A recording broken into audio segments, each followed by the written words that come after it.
Aquarius, tignan natin kung ano ang kapalaran mo ngayon.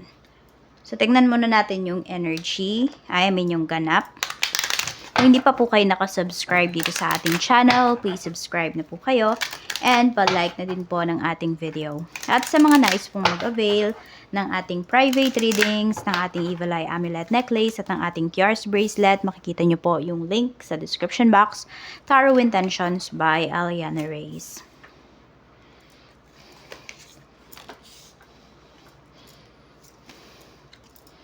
Okay. Meron tayo ditong temptation, discover your life purpose, love, and pay attention to signs. Okay.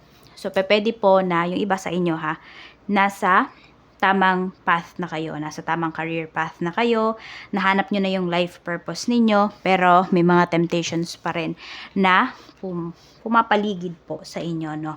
Pwede rin nasa tamang relationship na kayo, pero may umaaligid-aligid pa sa person mo.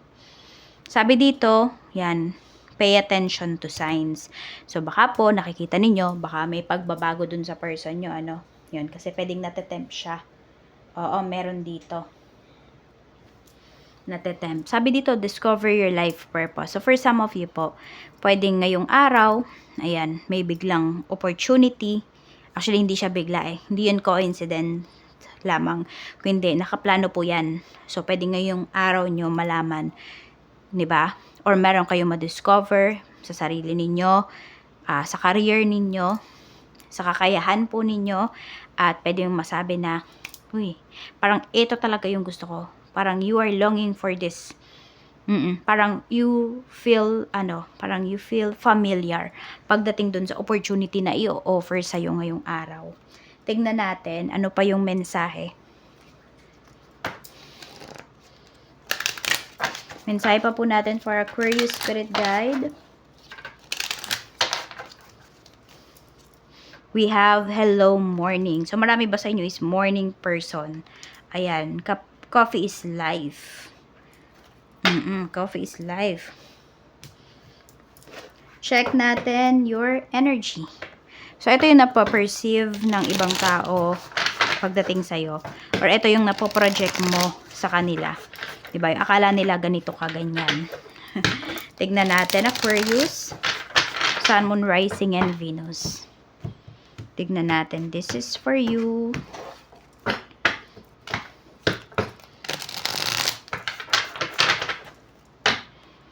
Aquarius.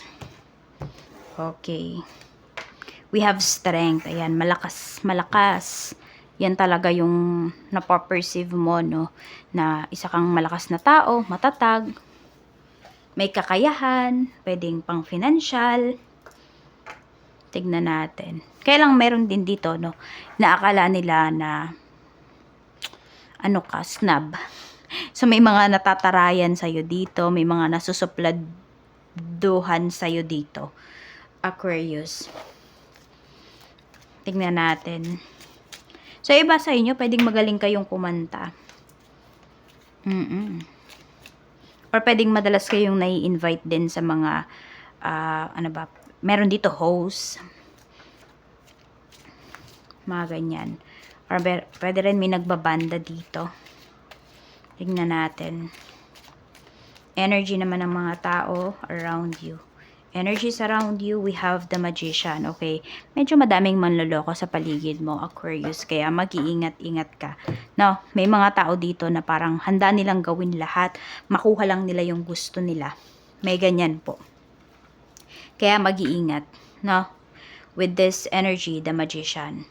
And meron din naman mga tao sa paligid mo na hahangaan mo naman talaga because of their dedication. So, ito pala yung mga numbers mo, 10, 28, 29, 19, and 25. Tingnan pa natin, ano pa yung mensahe pagdating naman sa trabaho. Spirit Guide, pagdating naman po sa work, kamusta? We have wealth. Okay, marami sa inyo, Aquarius, nare-realize nyo talaga ngayon, or siguro sa dami nyo nang naririnig na hindi kayo yayaman sa trabaho. Hindi kayo dyan magiging successful. Ayan po, yung iba sa inyo, kahit na may trabaho kayo, hindi nyo pa rin talaga na-feel, no? Na meron kayong pera. Yung iba sa inyo, naghihirap pa rin. Or siguro, hindi po talaga ganun kaganda yung kinikita ninyo.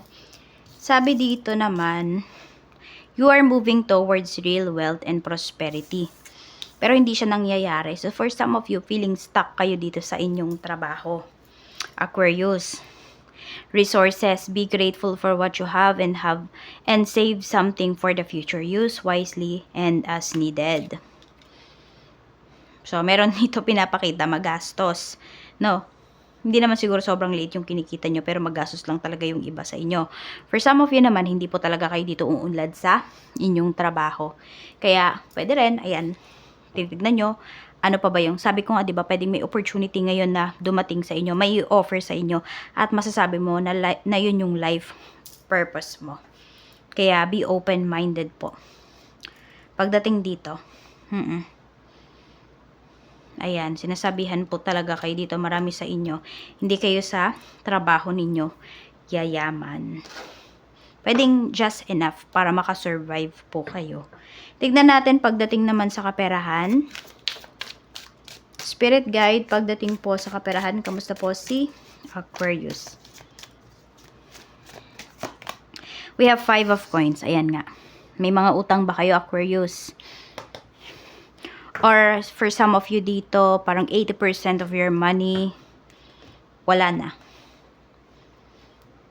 Or meron, di ba, nakaraan, naapektuhan ba kayo nung sa e-wallet? Yung nawala ng mga pera, pero nabalik na ba? For some of you, pwedeng hindi nabalik sa inyo lahat. We have the Hermit. So, ayan sinasabihan kayo dito. Focus daw po talaga kayo sa mga needs ninyo. Kesa sa wants, stress yung iba sa inyo pagdating sa pera ngayon. Parang ginawa nyo na lahat. Pero, hindi pa rin kayo nakaka-recover pagdating sa inyong pera. Parang ang dami nyo ding nire-review dito ng mga papers. Di ko alam kung may pinasok kayong investments. Tapos parang hindi mo na mabawi yung kabuuan ng pera mo dito. Kaya stress talaga yung iba sa inyo. Pwede nga po ang laki ng tinanda ninyo dahil dito. Ayan may temptation. Siguro na-tempt kayo dun sa in-offer sa inyo. Ganito, 10% babalik sa inyo every month. Yung ganyan. Kaya po pay attention to signs. O yung pay attention to signs nga natin dito, number 10 siya Kaya po wag kayo basta-basta maengganyo. Huwag kayo maging gullible pagdating sa mga ganyang offers. Kasi ito marami sa inyo na may problema. Pwedeng na-scam kayo. Tignan natin. Lahat naman tayo may karapatan naman Kaya lang kasi, pag-isipan nyo talagang mabuti. Dahil marami nga, sabi ko nga, diba, maraming manloloko sa paligid nyo. Actually, maraming con artist sa paligid ninyo. Aquarius. Tignan natin sa business mo. Kamusta? Business po. We have Ace of Coins. We have Ace of Swords. At meron tayo ditong 4 of Swords. Okay, nakikita ko naman dito, kung may business po kayo, marami po sa inyo, ayan, malaki yung sales ninyo, kota kayo ngayong araw. Pwede pa sana siyang mag-grow, pero kasi po, parang ngayon kasi parang kampante naman kayo dun sa kinikita ninyo, dito sa business ninyo. Parang alam mo yung hindi kayo masyadong naghahangad ng sobra-sobra. Ayan yung nakikita ko dito. Parang ngayon, okay na muna. Ano lang ginagawa niyo? One step at a time. Hindi kayo nagmamadali sa pag-unlad. Or hindi kayo nagmamadali sa na bigla kayong yumaman, ganyan. So, alam mo na it's a process. Hindi ka nagpapadala dito sa mga tukso. And yun lang, baka may social media accounts kayo, pagdating dito sa business ninyo, ano lang po, i-clear nyo lang yung mga message. Replyan po ninyo. Yan, kasi pwedeng may mga nakakaligtaan kayo dito ng mga clients. May mga naghihintay po. And yun yung pinakaayaw natin, diba? Yung tagal-tagal nating pinaghihintay yung mga clients natin. So, as much as possible po, kung kaya nyo naman mag-reply or may ibang magre-reply, pa-handle nyo na po sa kanila. Check naman natin sa family. Aquarius, tignan natin. Sa family mo naman, kamusta? Sa family naman, we have 5 of Swords. May magkaaway dito, no? Na family members. May nag-aaway. We have King of Coins. 8 of Wands. May nahiram ba sa'yo ng pera na family members? Mukhang walang ka ng balak bayaran ng taong to. Parang kahit ano pang kausap mo sa kanya, hindi talaga siya magbabayad. Parang feeling niya kasi bigay mo yun sa kanya, Aquarius. Yan o, kahit ano pang pakiusap mo sa taong to, hindi na siya magbabayad sa'yo. Baka dahil dito, magkasira kayo. Kaya as much as possible talaga, iwasan ninyong magpahiram, magpautang pagdating sa family members. Magbigay na lang talaga kayo. For example, ang hinihiram niya sa'yo, 1K. Kung kaya mo namang ibigay na yung 1K na yon, bigay mo na lang sa kanya. O kaya naman, 500 or 250 lang yung ibigay mo. Ganon. As tulong mo na yun sa kanya.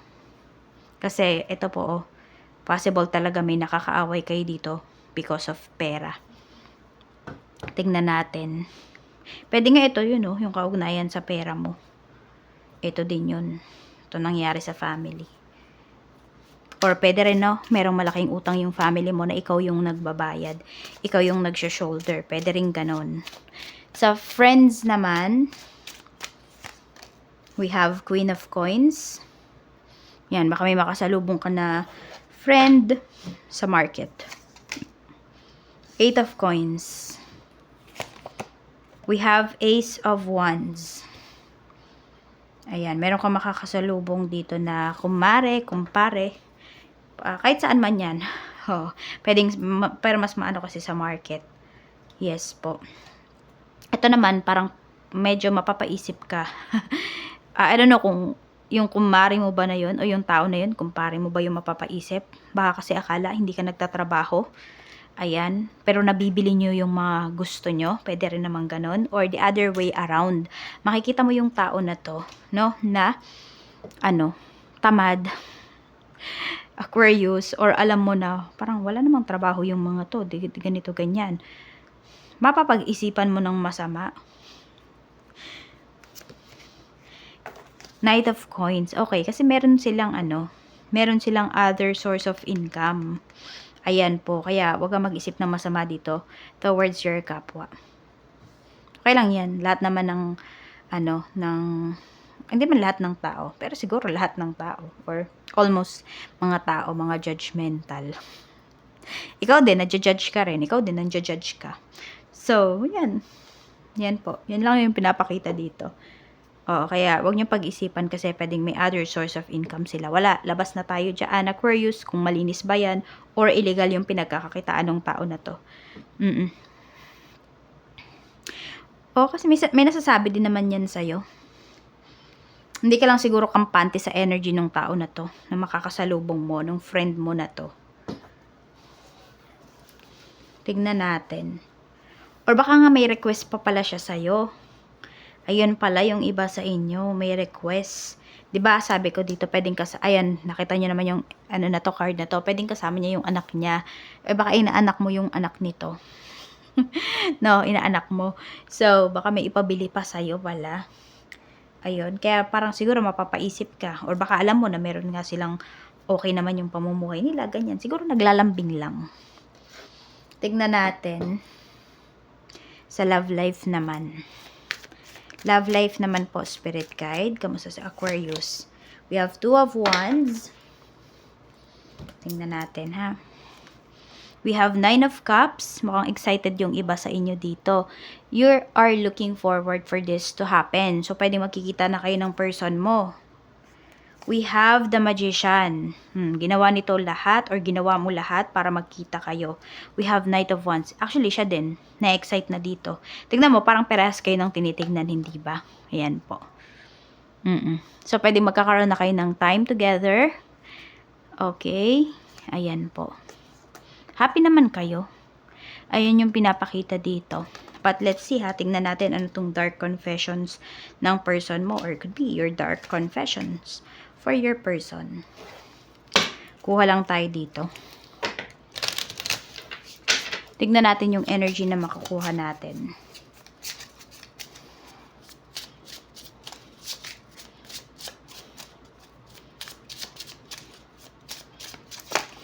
We have, I'm afraid that your feelings for me are not mutual. Kasi nga, yung iba sa inyo, di ba, hindi pa kayo nagkikita. Pero ayan, mapapatunayan nyo naman po sa isa't isa na totoo talaga, pure talaga yung intentions ninyo. My pride and ego got hurt. So, I wanted revenge. I wanted you to hurt too. Merong nararamdaman yung taong to.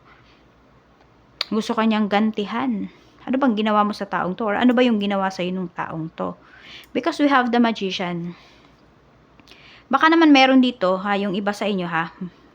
Meron dito, mamimit nyo na talaga yung person nyo. Pero meron din dito kasing energy na pinapakita na pwede po na paasahin lang kayo ng taong to. Kaya mag-ingat pa rin talaga kayo. Tignan natin about naman sa health. About po sa health spirit guide. Tignan natin. Okay, we have the High Priestess. More on pagsakit ng ulo yung nakikita ko dito. Aquarius. Tapos, ano pa ba? Kuha pa tayo. We have the Lovers. More on stress nga talaga ang pinapakita dito. No? Na-stress yung iba sa inyo. Ayan. Tapos, yung ano ninyo. Yung, ayan o, ulo talaga yung nakikita ko dito eh. Some of you, pwedeng madalas bang sumasakit yung ulo ninyo ngayon, Aquarius. Ayan po, mag-iingat lang kayo ha. Yan, kasi yung sakit ng ulo ninyo baka mamaya dulot talaga yan ng stress. Yung iba po sa inyo pwedeng may mas malalim pa na dahilan yan. Kaya magpa-check po kayo if ever. Baka yung iba sa inyo kaka-coffee nyo yan. Baka nasasobrahan na yung iba sa inyo. So, yan lang po. Maraming salamat and more blessings to come.